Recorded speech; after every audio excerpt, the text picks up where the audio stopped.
जी students, आपका next question,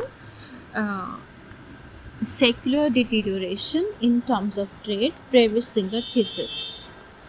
व्यापार शर्तों का दीर्घकालीन ह्रास, प्रेविस सिंगर सिद्धांत। अब ये जो थ्योरी है बेसिकली किस कॉन्टेक्स्ट में दी गई, किस संबंध में दी गई, ये समझना पहले ज़रूरी है कि जब अलग अलग सिद्धांत जैसे कि एडम स्मिथ, रिकार्डो, जे.एस. मिल के जो अंतर्राष्ट्रीय सिद्धांत हैं, इंटरनेशनल थ्योरीज़ हैं, वो प्रमोट कर रहे थे कि सभी देशों को व्यापार करना चाहिए और व्यापार के लाभ सभी देशों को मिलते हैं। तो इस विचारधारा के अगेंस्ट, के विरुद्ध प्रेविस सिंगर हाइपोथेसिस या प्रेविस सिंगर सिद्धांत जो है वो आया सामने। प्रेविस सिंगर दो अलग अलग इकोनॉमिस्ट हैं, आर प्रेविस एंड एच.डब्ल्यू. सिंगर। इन दोनों ने 1950-59 के आसपास जो है ये देखा, अलग अलग कंट्रीज़ के आंकड़ों को इकट्ठा करते हुए कि वास्तव में जब डेवलप कंट्रीज़ और अंडर डेवलप कंट्रीज़ आपस में व्यापार करते हैं तो व्यापार के जो लाभ हैं, द गेन्स ऑफ ट्रेड हैं, they flow more towards the develop countries. विकसित देशों को लाभ अधिक मिल जाता है और जो अल्पविकसित देश हैं, अंडर डेवलप कंट्रीज़ हैं, उनको व्यापार का लाभ नहीं मिल पाता, बल्कि जो व्यापार की शर्तें हैं वो उनके विरुद्ध हो जाती हैं। अब टर्म्स ऑफ ट्रेड को यहाँ रेफ़र क्यों किया गया?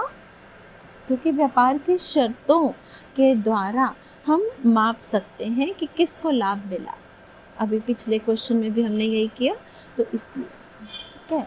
अब ये जो थ्योरी आई प्रेविस सिंगर की, प्रेविस एंड एच.डब्ल्यू. सिंगर की, इन्होंने काफ़ी डेटा कलेक्ट किया। 1870 से 1940 में ब्रिटेन से रिलेटेड और कुछ और कंट्री से रिलेटेड आंकड़ा इकट्ठा किया और उन्होंने ये देखा कि जो व्यापार की शर्तें किन देशों के अनुकूल होती हैं, जिन देशों में जो है मैन्युफैक्चर्ड आइटम्स का एक्सपोर्ट हो रहा है और जो देश लॉन्ग टर्म में रॉ प्रोडक्ट्स, रॉ मटेरियल्स या प्राइमरी प्रोडक्ट्स, प्राथमिक वस्तुओं का निर्यात करते हैं, उन कंट्रीज़ के अगेंस्ट है।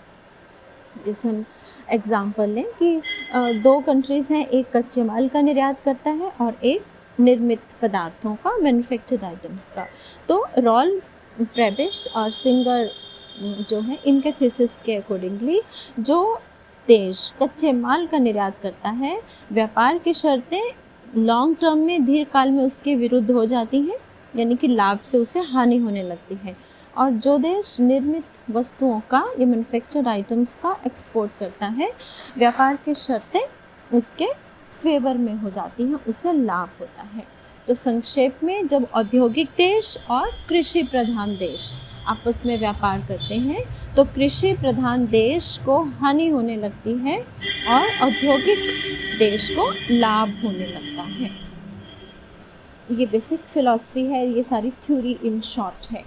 प्रेविस सिंगर क्या कहते हैं कि बेसिकली जो विकसित देश हैं, डेवलप कंट्रीज़ हैं, उनमें क्योंकि टेक्नोलॉजिकल एडवांसमेंट बहुत हुई, they were the first countries to industrialise. तो जो देश बहुत आरंभ में विकसित हो गए, औद्योगिक क्रांति आ गई, उन देशों में तकनीक का भी विकास हो गया।